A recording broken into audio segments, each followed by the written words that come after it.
applause.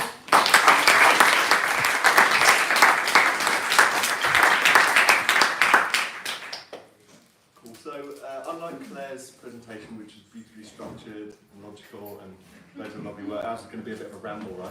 Yeah, a bit of a ramble. Feels like we're on stage after the Rolling Stones. I'll say that. So yeah, it's basically how we've got here. Obviously we were students quite a while ago now. So this is the poster I did when I graduated from Norwich School of Art and Design. My tutor said it was a great idea, but I absolutely cocked up the design. So that was a lovely boost of confidence for me. And Sam, on the other hand, graduated from Bath with 2 pencils. Yeah, I'm not going to show the work. I look back at the work, and it looks better when you've got the pencils there, actually. The work wasn't actually that strong. Must have been an easy year, I think. But there was one for design and one for advertising. And I had the opportunity to do either. And I got talking to Bruce, and he sort of sold it, Bruce Duckworth, at Turner Duckworth. And he sold design as something that you could build a career on if you learn about kerning and typefaces and grids and that sort of stuff. Whereas advertising just felt like, if you're not the flavour of the month or wearing the right clothes or really trendy and smart, you're going to get kicked out within a couple of weeks. So I went for design.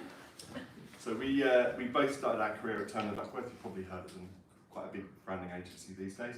But when we started, a while ago now, barely changed. Look, I've had hair, only one chin. This is what it does to you. Very easy. It's a tough life as a designer. So yeah, we started our career there, and actually this project is one that we worked on together, kind of. Well, Sam had this brilliant idea.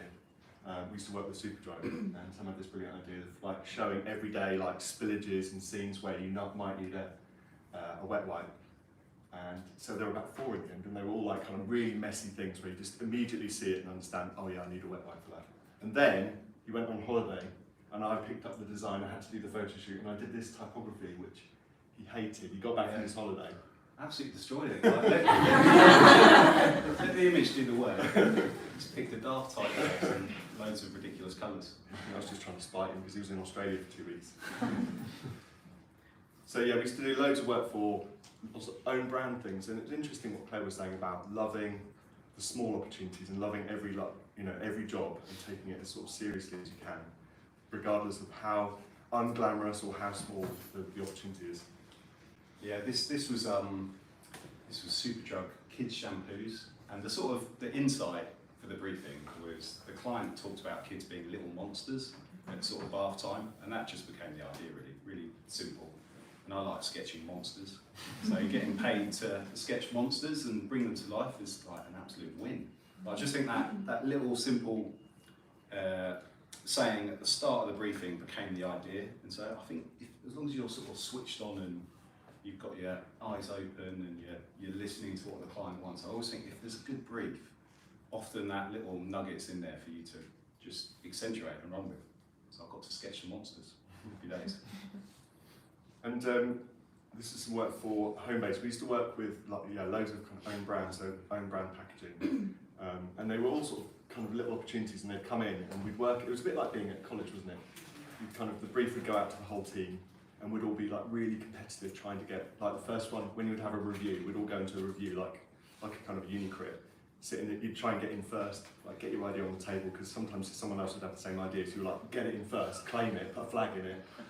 I can remember Christian actually sketching something inappropriate on my work.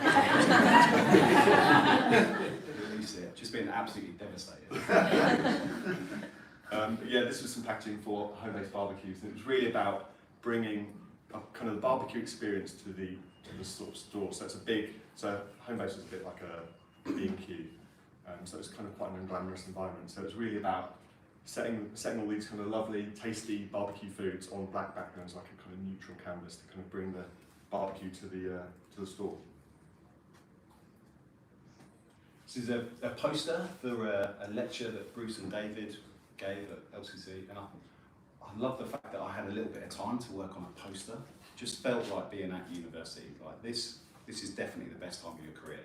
It's pretty cool when you're actually getting paid to do poster posters at work.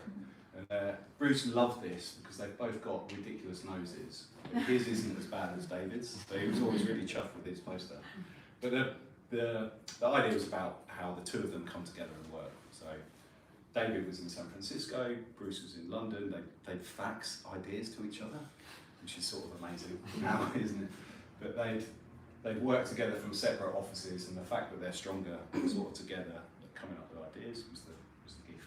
And it's about that, as Claire was saying as well, about that sort of collaborating and being sort of better with other people and having those conversations. I know that sometimes when they used to swap work, when they'd fax some things through, sometimes the fax would come through and David would see it something different and it would turn into a brilliant idea just from the way that he'd seen it.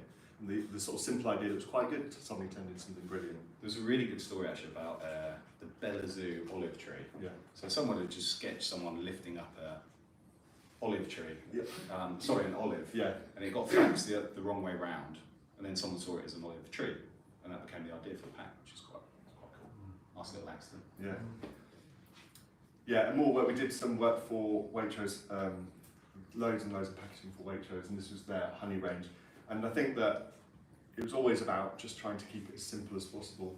We had a bit of a kind of unofficial motto at Turn It Up with, like, keep it simple, stupid. And it was just trying to strip away as much as possible from the ideas, just to kind of get to the purest idea possible. I also worked on this project, but Christian won and got his free. Super competitive. Yeah. It was in the nicest possible way. Like, we all got on and we'd go on holiday and stuff together, but you desperately wanted your idea to be the one that was selected. It was sort of a healthy rivalry, I'd say. It was interesting because I actually presented these to the client, didn't I? And funny how I got mine through. I probably didn't make it. Yeah, they didn't see yours. So yeah, we worked together for about 5 or 6 years, and then I left in 2008 to set up a design company called Designers Anonymous that I had for a few years, and Sam left about the same time and did this project. Yeah, so I heard my dad asked me to produce some posters for a cricket carnival at Tame Cricket Club, and Tame Cricket Club is what it is. It's tame. It's like village green stuff. Loads of old bastards having moaning about the youth of today. And the fact that he called it a cricket carnival, I just thought there was a brilliant clash. I think I'd been to Notting Hill Carnival, a couple of weeks prior, and I just loved the idea that you could dress up these old bastards with ridiculous feather hats. And they didn't even have to act. Like, this was their sort of dressing list. Yeah, loads of fun. And this was produced at the Partners, and they'd always encourage you to bring in your own projects. I got to work on this for like a week, which is sort of mental because it's not making any money. I'm getting paid to do it, which is incredible. But you'd then have to pay for that for working on a Investec rebrand for the next 2 years of your career. But it was nice that they gave you what they call a sparkler. I think it's interesting that it just shows the passion you had for it, like the fact that it was a kind of a self-initiated project, and that's it's so important. Like, when you're a designer, you kind of have to love it and really have to throw yourself into every opportunity, and if you really do love it, you kind of find stuff that you just, even though you're really busy all week, just end up doing stuff at weekends. I think it keeps you going. It keeps that sort of fire that you guys have got alive. If you're getting to bring to life logos and bits for your friends, like, pick the right ones, because you don't want to work forever for free. But if there's a lovely little opportunity there to get something in your book, go for it, because it does keep the fire burning. This is a project I worked on for Zest Sauces, and when they came to us, it was kind of very dull. Like, really, the packaging had nothing about it, and they didn't have any money to advertise, so they just needed something that on shelf kind of jumped out and looked interesting, kind of caught people's eyes. So the only thing we had in the brief was this line, free from artificial anything. That was the only thing that made it distinctive from anything else, so kind of sort of surprising. So just basing on that idea of the free from artificial anything, created this little set of characters that were naked, and they were kind of campaigning for this great product. And then on the back of pack, so it was like see behind for details, and on the back you could see their behind, and basically you could see all the ingredients. So there was almost like a kind of transparency about, like, there's nothing to hide in this product. I love the fact you got an idea into the backpack is brilliant. Like, and not the sort of turning a barcode Like, this is a really sweet idea. Backpack, you should show it. Yeah, I know. I keep getting to add it, but yeah. So it's one of those projects where like, can you find something surprising to kind of make it disruptive on shelf, really? It's sort of better when you sort of imagine the backside. Yeah, I don't think it was that good actually. This is a project that was initiated by Sir Martin Sorrell, now disgraced. Look it up yourselves. But it was for WPP, and it was a gift for Her Majesty. And 10 teapots were being made up in Sheffield, brilliant smith. And the daft idea was the Queen's got loads of hats. She wears one for her racing. She's got quite a famous one displayed there.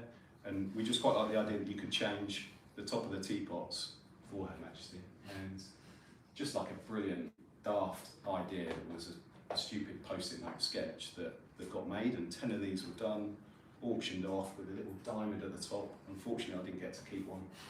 But what a ridiculous project. And I just loved at the partners that you were working on cricket posters and teapots for the Queen. That's just crazy, isn't it? Oh, and the box it came in, it was for the Diamond Jubilee. So there's 60 by 60 diamond perforations there to look like a tea bag. And it's packed with loose leaf tea. It was presented to her. I hope she got the idea. This is a little self-initiated project. I came up with this idea for a mug the way it had just kind of colourful paint drips down it. It was something I was sketched. It was one of those random ideas you just kind of sketching in your sketch pad, and it was probably related to something else I was working on. And I contacted the Tate Gallery, their kind of merchandise department, and said, I've got this idea, do you like it? And they said, come in for a meeting. So I mocked one up, got some old-fashioned rub downs, made it up, took it in, and they said, yeah, we'd like to sell it. So I got it produced, got it like made and shipped to them, and they still sell it now. Unfortunately, when I left my company, the guy that now owns it gets all the royalties, so it's still for sale in the shop, but don't bother buy it. Please don't buy it. Yeah, and it's the only piece of work that I'm going to get in the Tate Gallery, so hang on to that one. This is a job at Williams Ham for Recipes by Jeremy Oliver. So it's a restaurant where the chef gives you all of your meal laid out in a kit of parts. And being a kid of the 80s, I quite like Airfix kits, and that became the idea and the design vehicle for the whole of their restaurant, their packaging, their signage. And I love the fact that we built this kit of parts and you could hide some people in there. So you've got a mad Italian chef, a bit of cultural appropriation. So you've got a chicken being attacked in a Tom and Jerry style for the sign. But it became a great game of putting these little scenarios together, which was a lot of fun. What I loved about this was sometimes when you work on a project and if the idea isn't strong, that rollout can just be a real drag. And I think, did you go to university here? I think Shep said this to me. He said, does it spread or is it dead? Which I actually really like. I think it's really good that if you've got a killer idea, every application's fun to bring to life. It just gets better and better. Yeah, and you're into it. If you've got a bit of a dud idea, that project can drag and drag and drag. So when it feels like you're just sticking the same badge on everything, I'm like, oh, I can't think of another way to use it. Sort of.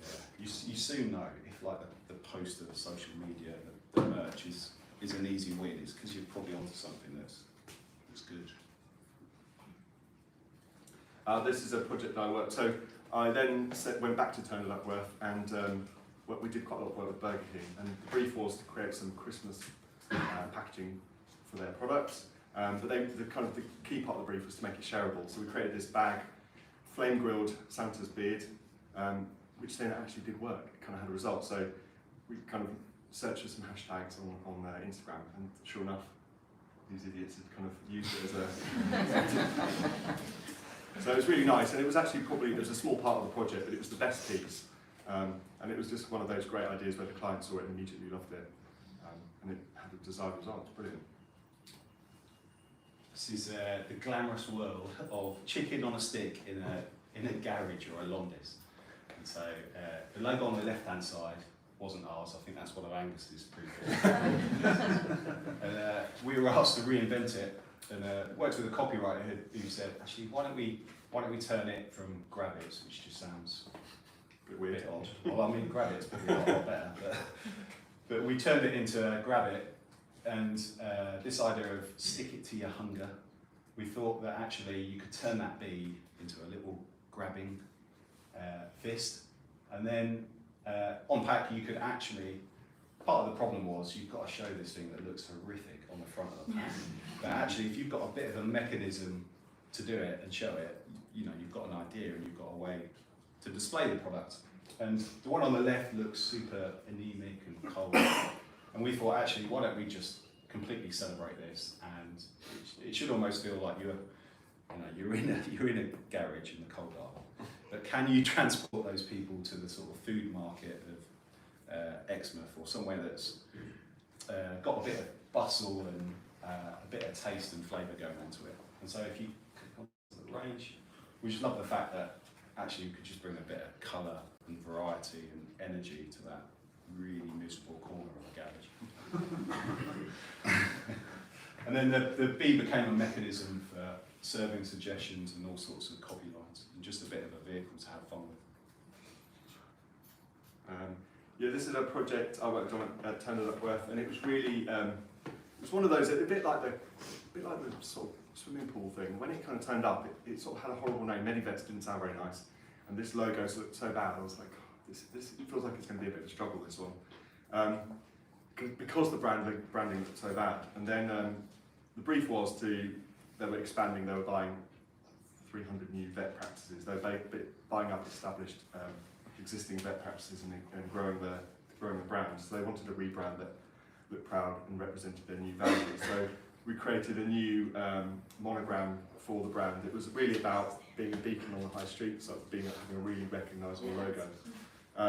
And yeah, it was a lovely little detail of like a little dog or cat hidden within the end, and that became the kind of the logo that held it all together. But then to sort of bring it to life, so we kind of use that everywhere. It's like gives it kind of authority and a strength. But then we created two characters: a little cat called Molly and a dog called Max. That used those brand colours, but just brought some life to it. And it gave them some other tools and other assets to use it as a brand, because previously they had loads of dreadful stock photography of Labradors and poodles and all sorts, and sort of mangy looking cats. So suddenly they had a unified set that linked directly back to the logo, using the colour palette, and like just little details like the nose from the cat and the nose from the dog was the same nose from the logo. So it's just trying to make those nice little links, and by making them blue and pink, just linked them right back to that logo again and held it all together really neatly. The dog sticking his head out the window with the envelope is an absolute touch. I think that's the best thing to come. Okay, so that brings us to January 2022. Yeah, Red Dot Studio. So Red Dot Studio was me and Angus for a couple of glorious months, and basically I've always wanted to work with Christian again, and we started off in a tiny little space. Like you couldn't swing a mouse in there, could you? There were quite a lot of mice and rats in Park Royal, and they had a few sort of parties, and one of them went on really late. And I knew Christian was coming, so I had a sort of plan to get him really drunk and propose to him. So at about 3 AM he agreed to join us. At the time I think we were called Humble Studio, which was a rubbish name. And then, Especially with your ego.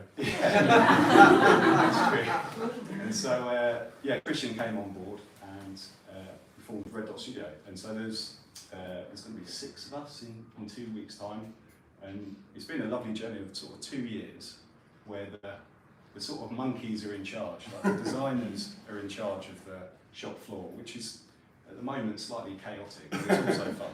Like, we can have the music on as loud as we want. There's no suits telling us that we're going to miss a deadline. Well, yeah. We need a suit. It's fun. And referencing your remote thing, we're all in 5 days a week, which is quite outrageous, really, isn't it? It is very old school. I totally subscribe to what Claire was saying. Like listening to the same music, chatting about your lunch, all that nonsense chat, having an opinion on a logo that you've all seen, Yeah. reading an article about design altogether. That is, I think that's why I wanted to be a designer, because I did a placement in a really brilliant environment where there were great people that all respected each other and we're just doing great work and chatting about it. That energy is just awesome, and I just don't know how you can do it sat at home on your sofa watching Homes Under the Hammer. Like whenever we see a new piece of work, we're always like kind of passionately discussing it and arguing about it in the mornings. It's great. And Hannah likes being in 5 days a week, right? Yeah. Say it. Yeah, so we've got a principle that we kind of hold against our work to make sure that we, that it kind of holds true to our values, basically, which is design that's easy to understand and hard to forget. And we like to kind of reference that every time, like when we're having crits internally, like, is it easily understood? You shouldn't really have to explain anything. I mean, obviously it's nice to kind of have a discussion when we're sharing our work, but really it should be really immediate. So we always kind of put the work all up on the wall. And yeah, it almost shouldn't need explaining, but so yeah, is it easy to understand? And then ideally, it's hard to forget. So it's got that memorable thing, very distinctive, memorable thing that we always like to think about before we present the work. It's great to kind of, you put the presentation together, and then when you go away from it, like, what's the one I remember? What are the ones that stick in my memory? Or when you've reviewed the work, there might be 10 concepts on the wall. What are the 3 that we're going to take to the client? Which are the ones that can really stick in your memory and think, oh, they're brilliant, or they're really surprising or unusual? Yeah, I think there's a difference between being an artist and being a graphic designer. Graphic design is all about communication. You need to bring people with you. Our job is to promote the USP of a product and clearly articulate why you should purchase it, or clearly get your message across. And I think design that you don't understand, like that's just self-expression bullshit, really, isn't it? You need to talk to people. Yeah. And the hard to forget thing, I just think when you've got an idea that's got that hook and you remember it, when you guys have a crit, I bet the next day you probably remember one idea really clearly, and there's always a standout one, and it's often that idea is probably the best one, isn't it? It's the one that sticks in your head, and that's what we're trying to do. It doesn't always happen, but it's what we're trying to strive for. Yeah, sometimes we regret this when we're trying to do work. It's like, I don't understand it. What did you do for us again? So yeah. So this is a project for a meat restaurant in town, and the guy that set it up, Mr. Zellman, he had a really interesting surname, and that Z became the graphic vehicle to talk about an unapologetically meat restaurant. He said to me that if a vegetarian comes to my restaurant, I'm gonna show them the door, and not very politely. So he wanted it to be a little bit full on and take that energy to it. So the Z is formed, negative space logo, you always get double points for that, right? two meat knives that form Z, Zellman Meats. And it was a really simple rollout. They literally just wanted a stamp that they could badge up t-shirts and plates. So no brand world, purely identity job, which is quite nice at times. That is pure graphic design. So you did that, and then it's like a mic drop, basically, isn't it? There you go. You sort it out. Deal with it. Nice, right. This is a client. Actually, it's quite an interesting subject, really. So this kind of explains it. We didn't realise this when we first started the project, but growing rice creates more CO2 than almost every other food, apart from beef. So it's actually really damaging for the environment. It's because it's grown in paddy fields, and that creates lots of CO2. And so that's the kind of premise for the brand, that Nice Rice is grown in a different method, which is grown without a paddy field. It's more like a conventional crop. And by growing it that way, obviously it's less impact on the environment, it's better. So Fergus, our client, came to us with the name Nice Rice and said, I need something disruptive, something to launch my brand on shelf. And the name is sort of such a great name, so simple, and actually, but also it could be misinterpreted. So we wanted to make sure that people understood that nice doesn't mean nice tasting, or not just nice tasting, but actually there's a lot more to nice. So we created a simple asterisk that that sits above the nice, and then that can kind of explain what does nice mean across the multiple benefits that the rice have. So across the brand, that can kind of just asterisk and kind of pick out different messages. And then the colour palette and the design of it was really stripped back. So it was about kind of being factual, it was about being disruptive. The category, if you in it, like any project, it's great to kind of go and immerse yourself. So if you only have to go and look at the shelves in any supermarket, and they're just full of colour, the rice shelves are just chaotic. Tilda, Ben's, all of the own brand are all just bright colours. So the idea was actually to win in that space is to kind of almost strip all the colour out. And that linked nicely to the kind of brand proposition and the brand mission about this sort of straightforward, simple, clear, and the benefit of the better production of rice. Yeah, so it cuts through nicely and kind of quite like this sort of stab at Tilda. So yeah, it's not only better for the environment, it's better tasting, and they also give more money back to the farmers, so it's better for the farmers as well. So there's a really incentive for consumers to make the right choice and then support farmers. So in theory, it should kind of snowball and create a better industry. And also, there's loads of levels of benefits. So the rice actually comes in cardboard boxes rather than plastic flow wrap. So it's just a great brand, and all of their packaging obviously is plastic free. And then the colour, like it was quite a nice sort of discovery that almost all the farmers had this kind of magenta colour, so that became the kind of accent colour to make it a bit more distinctive. And in contrast to that, Yeah, so back to cheap meats in garages. If you need some branding for cheap meats, I'm your man. So, rollover hot dogs. So they came to us and wanted a rebrand for their logo and identity. And previously they just had some bubble type that didn't really have an idea, but it was sort of sausage shaped. But we saw an opportunity to turn the two L's into a hot dog bun, and just using that little spring of ketchup, you can sort of bring it to life and draw the eye to it. So again, a little negative space idea, double points. And in their brand world, we started to shoot people that sort of sell the dream of those hot dogs in the carriage, working quite hard. And there's little touches like within rollover, there's love that feels like a nice little win, and so you can hopefully start to amplify their product and sell the dream of that very cheap hot dog in a service station. I think this is when you earn your money as a graphic designer. When you've got a really cheap sausage in a bun, they're lovely people, it's a great brand, but you're not selling Michelin star food. If you can make that exciting and accessible, then that's where you're really adding value as a designer.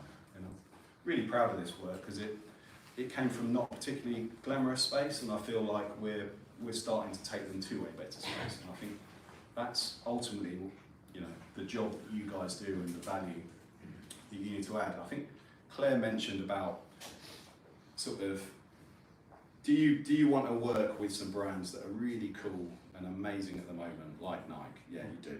But actually, the real opportunity is to take something that's bang average and create something amazing and desirable out of that. So, take that undesirable brief and turn it into something incredible. And make a real difference. It's really satisfying to sort of make that change as well. It's a bit like the swimming pool brand, it's like really sort of pleasing to kind of turn something forgotten and dusty and kind of forgettable into something really interesting. And we also work for Pepsi, so obviously quite a contrast to some of the smaller brands, but we've been really kind of rolling out some of their existing campaigns. We did this Christmas campaign that was great to see. It was all over buses and billboards. It was all over the country, all over you even saw it in Northern Ireland, right? Yeah. We're going global now. So it's great, but it's great to work with big brands as well and kind of start to, for us as a small studio, start to get that kind of respect and trust so that we can then kind of grow with more clients. Also nice that your mum sees your work. It's always a bonus, isn't it? Because otherwise she's like, what are you actually doing? It's great to go in and double deck and give branding on as well. This is a great project. This was Act of Treason. It was great because I got to travel to Australia and have drinks in Australia, which is pretty amazing. So the guys' act of treason, they took 1 million agave plants from Mexico over to Australia, to near the Great Barrier Reef, and they've planted them in several fields there. This guy here is Chris, and he's in charge of growing these plants. When I went over there, they were like this big. Now the agave plants are 2 meters by 2 meters, and they've just started producing the liquid. You can't call it tequila, so it's an Australian agave. And Chris here, that shovel he's got there, just before we turned up, this could be a story to the Daft Poms, but he said he took the head off a brown snake just before we got there, which apparently killed you. So that was quite cool. So he's like real life Crocodile Dundee. So I've got a bit of a crush on him. And, so the idea was these plants have been ripped up from Mexico and taken down under to Australia. And that is the act of treason, the taking of it. And it's treasonous, but in a playful way. So a lot of the money that is made from this spirit is going back to protect the Great Barrier Reef and Airlie Beach and that environment. So actually they're doing some good with it. And when we created this, having experienced the farm, which was all sort of dirt and getting your hands mucky, it just felt like the execution for it shouldn't really be a PDF with slick vector lines. So we worked with an illustrator, Mathilde, to produce a woodcut for it. So all that lovely detail and print where things aren't exactly perfect and that character, we wanted to bring that to life. So it felt like you were on the farm. I love the fact that it's like it's sort of a simple idea really, this one. It's like, it's kind of, you can imagine doing this as a student, and I sort of love that connection, like it's just some brilliant ideas that, you know, that live in the real world, and it's, you can kind of see it and go, oh okay, get it, it's from Australia, it's upside down. It's just sort of daft, but it's brilliant at the same time. We try to hide in loads of Easter eggs in here. So Yeah, so there's Australia, we've got Mexico, we've got on the other side, like the fact that it feels like a knife, someone's been stabbed in the back. there's a little light bulb in there as well. Yeah, there's loads of them. There's about 50. Oh yeah, we did a really slick render as well. And that sort of bar at the base, that's the valley that this plant, the agave, grows in. And it's a really incredible microclimate, because those hills, as soon as the clouds hit them, it just opens up with rain. So, you know, Airlie is super arid and dusty, but those ridges and mountains allow this agave plant to grow there. So we wanted to transport people to the farm. There's the range. Need to get over to Australia to taste it. And yeah, so we did some proper lino cuts for the identity for this. When I wanted them to sign it off, and at great expense, we got these printed at A1 framed up. I should have done it A4 if I'd known how much it was going to cost. And we sent them over to those guys, so they had them up in their offices just to get that logo over the line. Because we'd been working on this for about 2 years, because they had so much time from briefing us to when this liquid was produced. It was one of those projects that went on a little bit too long. And you sort of look at your filing system and it's like final version 782. So we did this to get it over the line, which worked. And we have a little bit of fun with that treasonous side off pack, so handled with care, sorry not sorry. It's just a cheeky play. The client described it as, we want to be treasonous, but we want to do it so you're on the side of the bad guys, and he referenced sort of Lock, Stock or Ocean's 11 as like, you want the bad guys to win. And they're not really that bad, they're not kidding it. Yeah, and then Gus's little stirrer. Yeah, so just sort of trying to have fun again with the logo, and like try and infuse it in really lovely little details. Love that. There you go. Sorry, amigos. Is that okay to say that? Change that. Edit that bit. Don't worry, we're getting near the end now. Yeah, there's not much longer. Agri-sources. Actually, this is probably not very far away, is it? Yeah. So this is now just hit Tesco's supermarkets. And so it's a guy in Bradford has set this up, and he's got an Indian meets Bradford accent, which is just pretty amazing. And he's always sort of, oh, that's banging, or proper. And he just says it in such a brilliant way that we love that idea of, they've got 10 restaurants, Agra, up in Sheffield, all the way up in Yorkshire.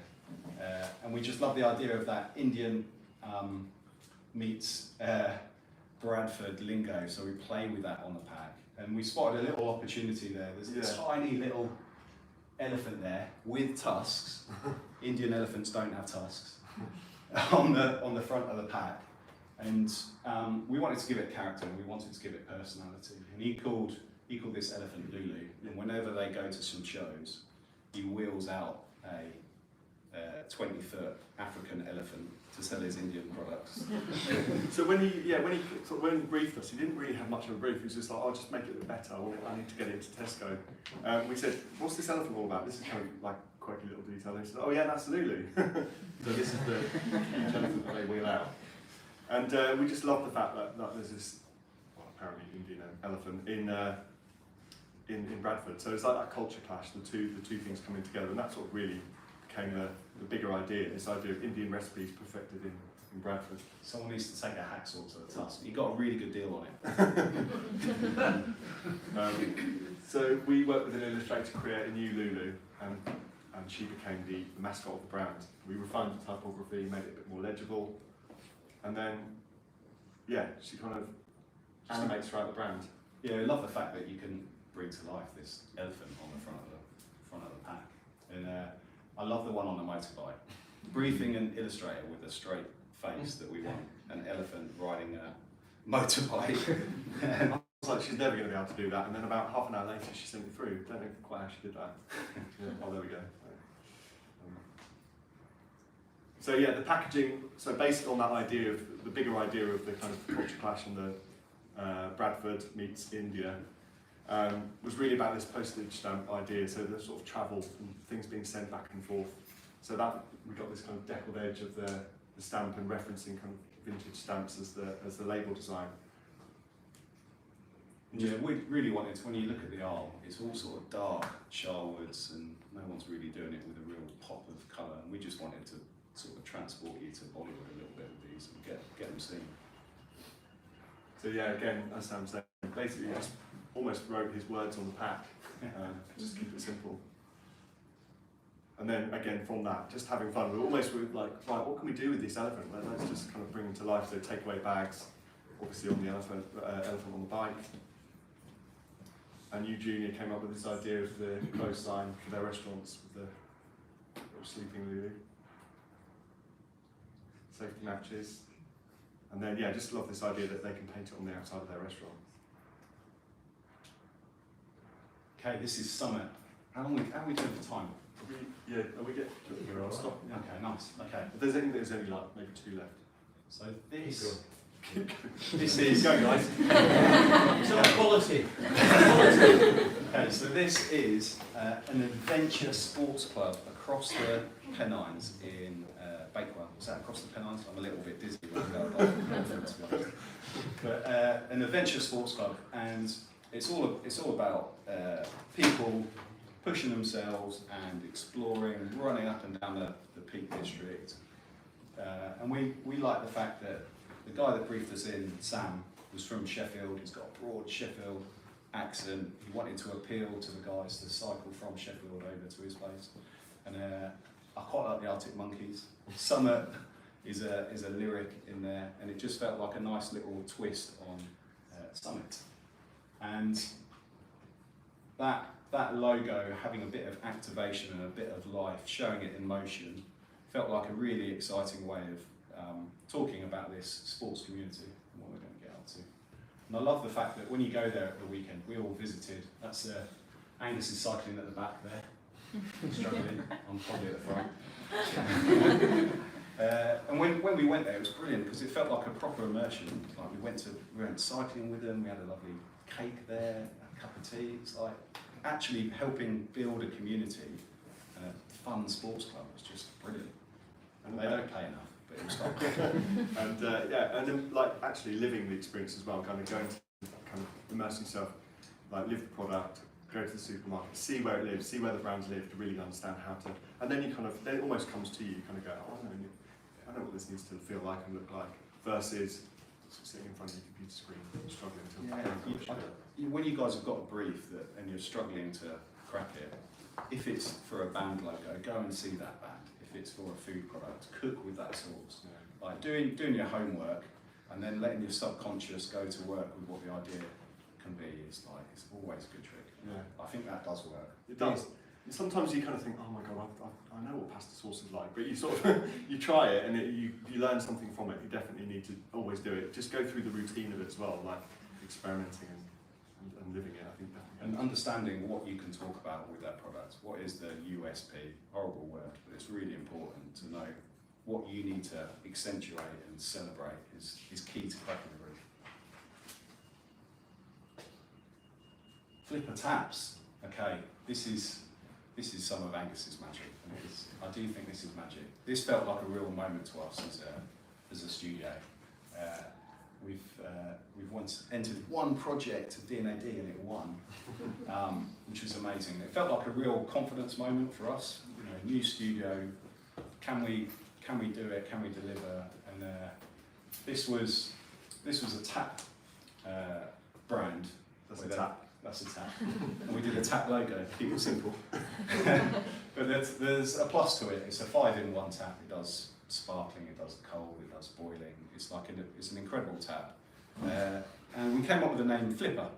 We like the fact that Flipper, for a kid of the 80s, was a dolphin, linked to water. And the fact that this tap flips functions felt like a great name. And then there was just an absolute gift with that F and turning it into the plus as well. Just felt like a lovely little mark that sums up the product. And it's a full mark that goes on the product itself. When you get to choosing your Flipper tap, there's a flip book where you can flip through the materials and select yours. So just like being really pure and simple with the idea and execution served us quite well here. And on the website that's still in progress, that same idea will work. So you can flip between surfaces, so you can see what the different colours look like with different worktop surfaces. So that idea of the name and the functionality kind of is infused throughout the whole branding. Oh yeah. And this is the last one, I promise. So yeah, and I think hopefully you can sort of see our passion for design and like just really throwing ourselves at everything and seeing everything as an opportunity. And I think that like whenever we have an event or whenever it's Christmas, we always try and make a gift, and it's just like another project, and we just sort of throw ourselves into it. So this year we created some wine bottles or wine labels for wine bottles that we sent out to all of our clients. And we worked with a brilliant illustrator. It was quite a nice brief because it's working with someone else and using their skills and just kind of knowing that if you start off the idea and then you brief them and just let them do what they do best, the work will be better as a result. So we briefed Simon Spilsbury to kind of, basically we gave him some labels with just a red dot in the centre and said, kind of go crazy, it's a Christmas gift for our clients. And we gave him a sort of loose list of the brands that they and the companies they work for, so he could sort of maybe integrate make them more bespoke to the clients. And we created, 50, weren't there? 50 labels. It's like a nice bit of bribery to our current clients, though, if you give us some more work.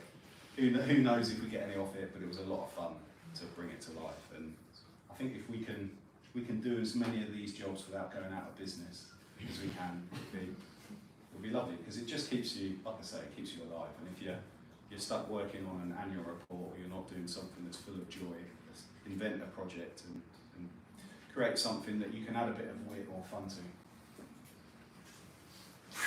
There you go, well done.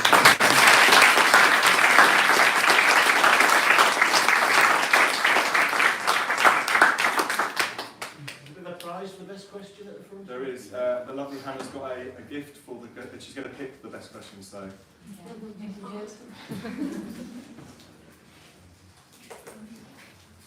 No questions. It's a good book. It's a good book. With the illustrators that you work with, where do you find them? So Simon Spilsbury, we met at an event, and he's got a bit of a reputation. So I've sort of seen his work about, and he was actually just he's a great bloke that just really absolutely loves what he does, and you could just tell that he would pour energy into it. So actually, over a couple of glasses of wine at a book launch that he'd been working on, and he was live doing some illustrations at an event, and got chatting to him and just thought, like, I need to come up with a project for you to work on at some point, because I just love your work and I love your energy. I think that's really important to work with people that you sort of add energy to your project and have that enthusiasm. People, and I think it's a good trick for you guys as designers, be the designer that the client wants to work with. Chuck energy and enthusiasm at it. They often say working with us is the best part of their week, which is amazing. And you should sort of, the show when the unveiling of the ideas, I think should be like that. I've gone on a mad tangent. But yeah, so one of the other illustrators, Mathilde, she was a junior. Yeah, I'd worked with her. She was a designer that then sort of evolved into an illustrator, and yeah, we'd worked with her before and we knew she was good. And the same thing, we just knew that she would take on the challenge and embrace it and really push it. So when we sort of knew that she'd be able to illustrate an elephant on a bike, on a motorbike, because she just had that kind of, let's make this brilliant kind of approach to everything. So yeah, I guess it's probably a bit of both. It's people we've worked with in the past, and it's finding the right person for the job. You're picking the person that's going to make that work loads better as well. And you've got an idea in your head about the execution, and typically you'll take it so far for the client to sign off the idea and agree the cost, and then you'll give it to someone better than you at executing that. And I think often some people fall down a little bit, I think, when they try and their ego gets in the way a little bit and they try and execute it, whereas actually there might be an illustrator or someone better out there. If money is no object, give it to the best person possible to bring that to life. I can't draw elephants riding planes. Do you offer placements for university students in second year? No. Yeah, we do. We've had some brilliant designers from this stable, so I know the reputation's really strong there. But yeah, we've had some great ones. And So be kind. and yeah, we've Hannah and Angus came from here. We know the reputation that this college has, and yeah, please be in touch. But we're only a small place, so it gets a bit crammed. That book's still here, really question. Is there any tips or advice you could give us that you wish you had when you was in our positions? That's a good question. I think finding that love is finding that love in the craft and the work you do, I think is a brilliant observation. I firmly believe that if you're having fun, you produce better work. If you're into it and you're enjoying it, and actually working a couple of hours late, you sort of don't notice it because you're so into your craft and you're really absolutely laser focused on doing the best possible work. I think find a way to enjoy it, and if you're not enjoying it, change the brief, interrogate your answers, find a new angle at it, open it up and ask some friends to add some energy at it. But I think that love thing, love what you do, is just brilliant advice. And try a few studios. So the placement thing is brilliant, and the way you guys do a bit in industry is really smart. It's just, not every design studio is the same, and when I left university I sort of thought they'd all be the same, but I went to one that was like a library, and it was really serious, and I just knew that I couldn't cope in that environment. And then I went to one where they were messing about with remote control cars and playing loud music, and it was like, I want to be here. These are your people. Yeah. No, I think it's a bit about explore. It might be that the agency that you think have the best work might not suit you, and don't kind of beat yourself up about that. Because I definitely did one internship where I didn't really enjoy it. I loved the work, but I didn't really enjoy it there. But then you find, and it's about loving it and finding a place where your personality and your enthusiasm is matched by the people you're around, I think. Yeah, just kind of following on from that. When you were at college, just looking back now, do you think you had that sense of fun? Because I think now there's a lot of pressure on students with finances and time constraints and all this kind of thing, and the fun can get lost, and it's understandable why the fun can get lost. But just looking back when you were at college, do you think you did have that fun, or do you think you kind of project back on that and think, I don't know, it comes across in the work. I It's definitely, just, I'm just curious. I definitely had that fun. Yeah. My favourite project was we had to produce a flag for the pool table in the uni bar, and I spent like a month working on that. It's just incredible. Just screen printing loads of different iterations in my own world, coming up with marks for it. It's just like that opportunity to explore and have fun. Doesn't get better than this, guys. Enjoy it, grab it, because that opportunity to play is just brilliant, isn't it? Yep. You know, we're not in this game for money, unfortunately. If you were, go and be an estate agent or something horrible. Find, love the craft and get paid for it. That's an absolute win. I think, yeah, the fun thing, I think our work sort of feels like it, but it feels like it's consistent. Obviously, we've both worked at lots of places and had a long career, but there's a kind of thread through it, which is sort of, hopefully, feels fun, and it feels like there's kind of joy in. Were you encouraged to have fun when you were at college by your tutors? Yeah, probably, yeah. I mean, we had a really miserable tutor. And that sort of pushed us to be, find the joy. No, he was a good guy. But, Shit, we should be more miserable. I don't know if that's possible. No, you sense it here. In fact, you guys got a raffle, there's an energy. Yeah. Guys were out drinking last night. There's loads of work on the walls. It's brilliant. You just got to keep this going for as long as you can, definitely. but also the first job, I remember when I started at Tender Level, I looked at their portfolio and thought, yeah, that's the portfolio I want. I want it to be fun like this. I don't want to be working on serious, boring stuff. I want to be working on stuff that your mum sees, stuff that you kind of feel like you're proud to have done, and feel that sort of brightens up people's days. Like Sam said about our meetings, when we present work, people are like, oh yeah, that's the best, this is my favourite meeting of the week, So I think you should try and keep that. Yeah. You can get those hot dogs in the student union.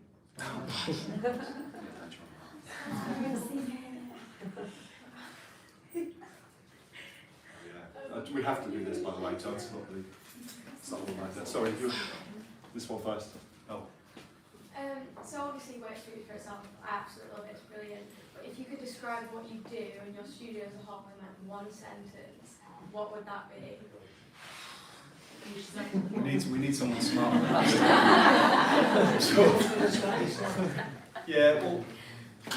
Design that's easy to understand and hard to forget is what we're striving for. And it's really hard to sort of position yourself as a design agency in a world of other design agencies that do similar things.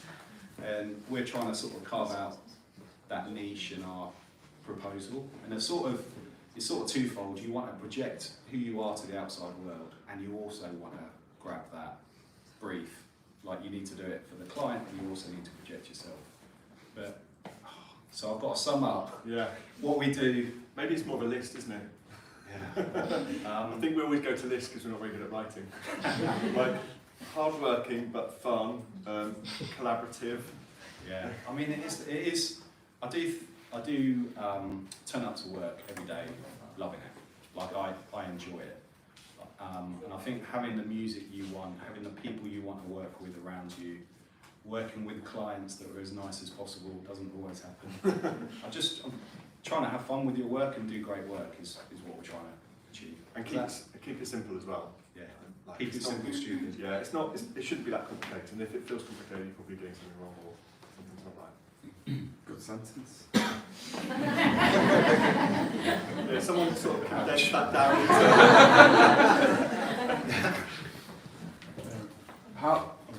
Sorry, there was a question about that. When you're working on projects like Collaborate and you're using like different flavors for different cultures, how do you make sure you're not playing into stereotypes or culture? Ouch. Yeah. It's already been working, so So yeah. That's a great blame the question. client, blame the That's a client. great question. Those were existing flavours that we had to work with. But I do understand, like, you've got to be sensitive to it, and you need to do what's right and appropriate. So do your homework and make sure you're not going to offend anyone, because ultimately we want to do great work that connects with people, and we want people to love it. We don't want to offend anyone with it. And do your research and work with smart people that understand cultural appropriation and those sort of words. words that you know I'm struggling to cope with, getting older. If I sort of got away with that, is that okay? Sometimes it's sort of lazy shorthand that the client has, like, you know, so yeah, sometimes you just do your best job to kind of educate the client and kind of guide them, but sometimes there are sort of shorthand that they understand and the clients understand, or you know, consumers understand. So that's kind of probably be a bigger picture thing that needs addressing. So you could probably work as our sort of legal advisor. That's all right. Send the work for approval. If that's okay. So we don't get cancelled. I don't know, the visuals throughout the whole presentation were awesome. I just wonder, like, how long do you spend getting your work portfolio ready? You know, like, once the project's finished and done. Like, Oh God. That's a real game. We work with a brilliant visualizer, Tim, and we often send him something half baked in Photoshop. My wife's a photographer, so she often shoots our stuff, and then Tim retouches it. But it's often really hard to know when to press that button on the work, because you've got to have a brilliant project to merit doing that. There's sort of client ready, and then there's sort of showcase ready. And so for jobs like Flipper tabs, you know, we absolutely went to town with shooting them in situ, retouching, going for it, and rounds of retouching. I think you've got to invest in the right projects. And so is that for your own expense then? Yeah. If with some of the jobs, the Australian agave active treason, we managed to share the cost with the client. We got a sort of helpful tip from someone at a bigger studio that said, for your launch comms, you can chat to those guys about sharing the cost of it, and obviously you get some brilliant slick renders and visuals, and they pay for half of it, which works well. But there's never enough time to do it either, so we've got loads of case studies we need to finish. And usually we have like a last minute dash, like, oh, we've got to show some work to a client, throw it together, but yeah, we need to get some stuff ready for awards and our website, which is still not done. I'd love a visualising department. There's 6 of us. I'd love a visualising department of 10 people and a motion department. Because some of that stuff that Claire showed as well, with the motion and slick renders. I think if you've got a killer idea, polish it, bring it to life. If you've got a rubbish idea that isn't quite doing it, don't commit all that money. And, you've got to make that call.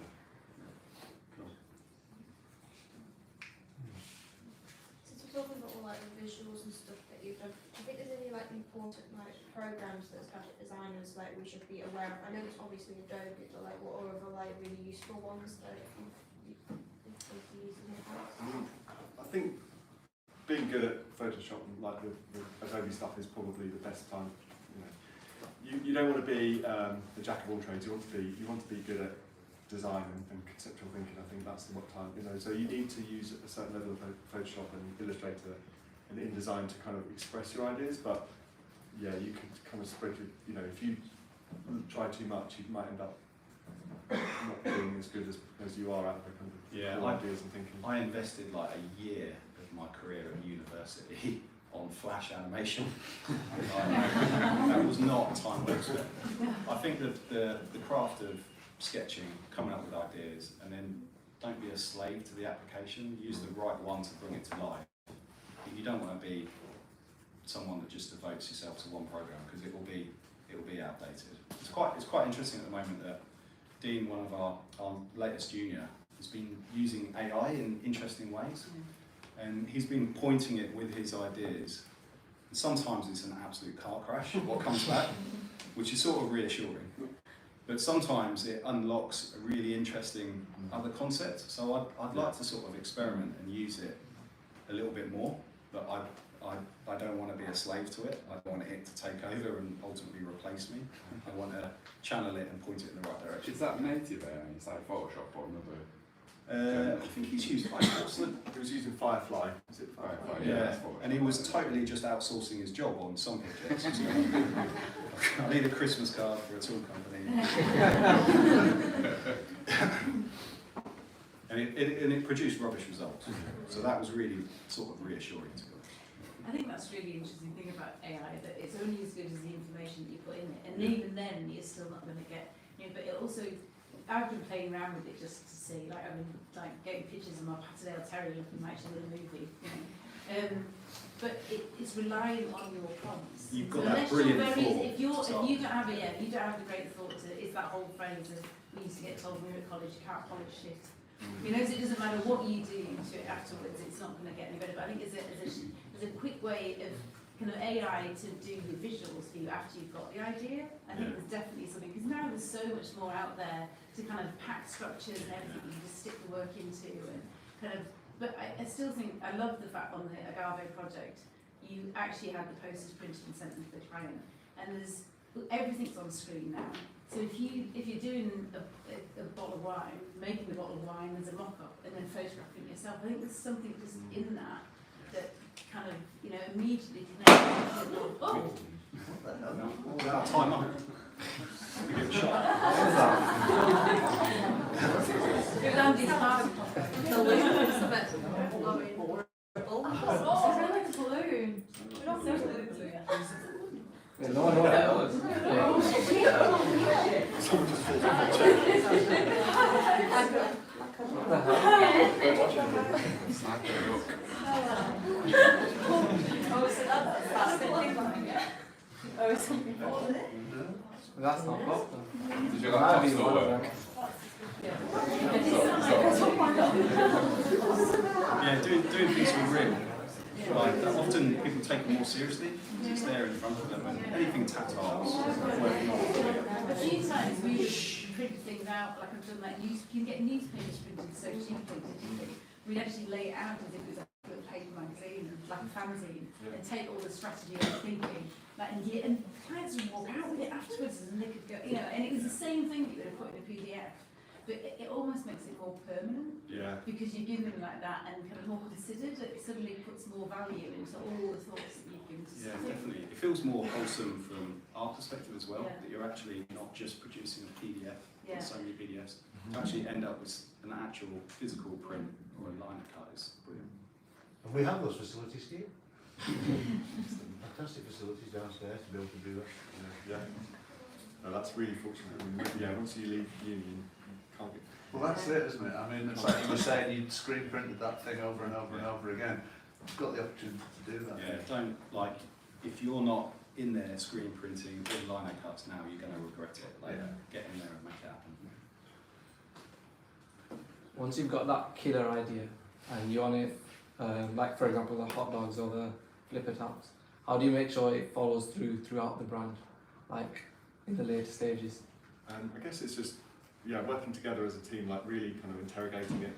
And it's a bit like that, kind of keep it simple, and just, yeah, I guess kind of reviewing it as a group, discussing it and working out, like, because quite often, and that's the thing about working on your own, you don't always, sometimes you can go off on a bit of a tangent, kind of critical. And Yeah, that's a great question. There's a discipline to stick into the most important assets, but then you want to add a bit of flex and life to it with every touch point.